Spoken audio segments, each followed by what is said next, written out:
Okay, what is up there YouTube? This is J-Man Time, and today I have a video on the Ottoman Navy, in specific submarines that were developed and used by the Ottoman Navy between the years of 1719 and 1919. Now, during the end of the First World War, the Ottoman Navy had just one submarine in service, and this was a captured French submarine that was captured during the Gallipoli campaign in 1915. But the Ottoman Navy had had several submarines in service since the year of 1719.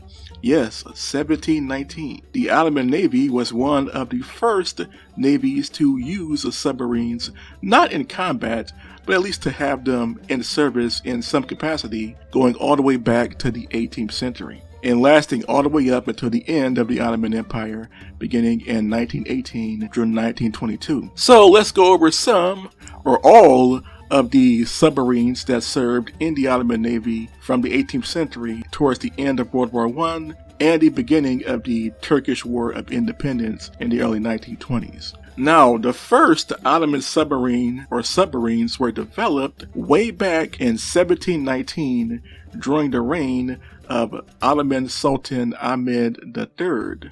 In the year of 1719, the Ottoman Empire was having a series of feasts, and Ahmed III was hosting these feasts in order to celebrate the birth of his many children by the many women and wives that he had at that time. At this very time, he had commissioned an architect for the Ottoman Navy by the name of Ibrahim Effendi, who was a naval engineer and architect for the Ottoman Navy at that time period.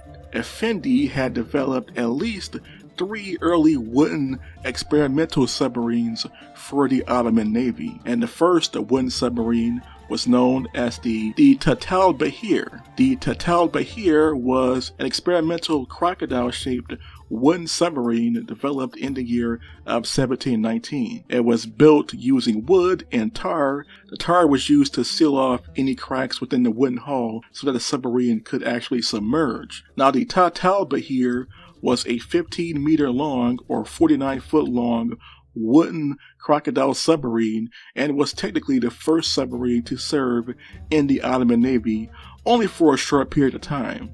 The submarine's main armament is unknown. It had an endurance of at least 2 to 3 hours underwater, a maximum endurance of 2 to 3 hours submerged, and it had a crew of between 4 and 5. Now, the submarine was able to submerge using iron weights that were tied to the side of the submarine and were released like an anchor in order to allow the submarine to surface. And at least 3 of these Tatal Bahir submarines were constructed in the early 1700s or early 18th century. There's even a mural somewhere in Turkey that actually shows at least 3 of these submarines, 3 more variants of these submarines were built in the early 1700s, at least until the end of the reign of Sultan Ahmed III. And these were technically the first submarines to actually serve in any navy, as these submarines were officially listed in the Ottoman Navy at that time. Now, from the late 18th century until the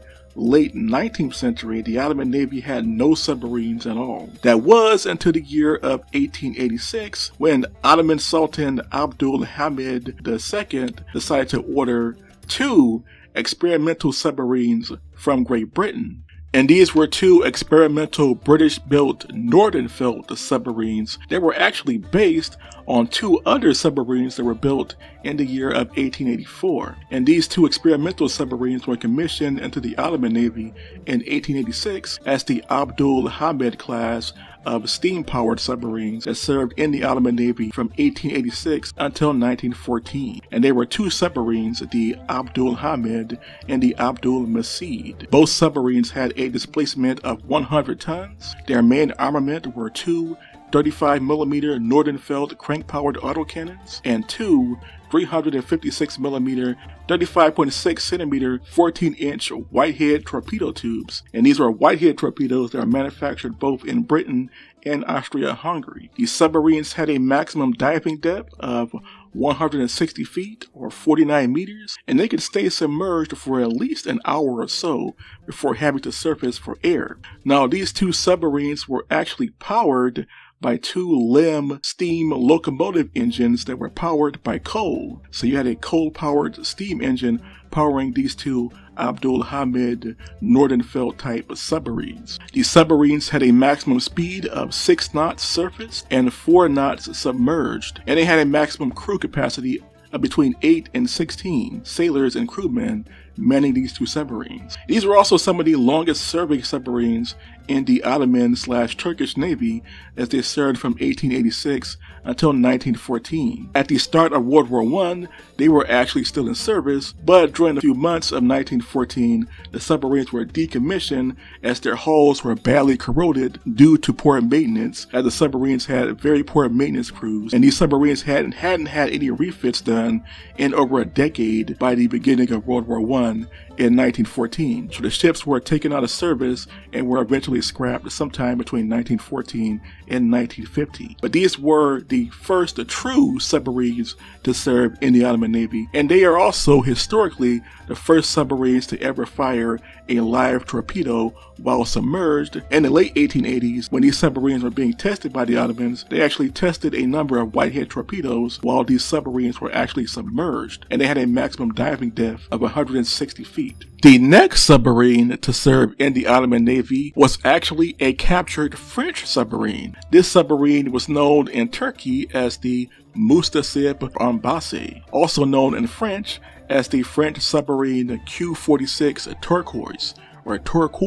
The Turquoise was a French Admiralty class submarine that was constructed between the years of 1903 and 1910. She had a displacement of between 395 tons or 427 tons. Her main armament was four 450mm, 45cm, 17.7-inch torpedo tubes, 2 in the front and 2 in the rear section or stern section. She had a maximum diving depth of 130 feet or 40 meters and a maximum speed of 11.2 knots surfaced and 8.7 knots submerged. She had a crew capacity of 25. Now, the Admiralty class of submarines were technically considered medium-small diesel-electric submarines that served in the French Navy from about 1910 until the early 1920s, when they were decommissioned. But the submarine Turquoise, or the Q-46, was actually captured